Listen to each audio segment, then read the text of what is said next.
رسول اللہ صلی اللہ علیہ وآلہ وسلم کی پیاری پیاری حدیث مبارکہ۔ Please like and subscribe for more hadiths.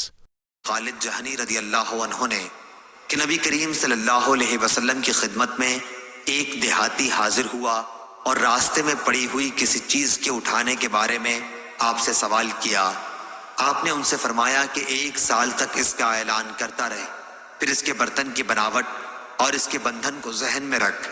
اگر کوئی ایسا شخص آئے جو اس کی نشانیاں ٹھیک ٹھیک بتا دے تو اسے اس کا مال واپس کر دے، ورنہ اپنی ضروریات میں خرچ کر۔ صحابی نے پوچھا، یا رسول اللہ صلی اللہ علیہ وسلم، ایسی بکری کا کیا کیا جائے جس کے مالک کا پتہ نہ ہو؟ آپ نے فرمایا کہ وہ یا تو تمہاری ہوگی یا تمہارے بھائی مالک کو مل جائے گی، یا پھر بھیڑیے کا لقمہ بنے گی۔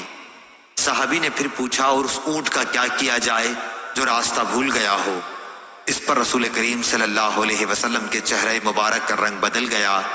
آپ صلی اللہ علیہ وسلم نے فرمایا، تمہیں اس سے کیا مطلب؟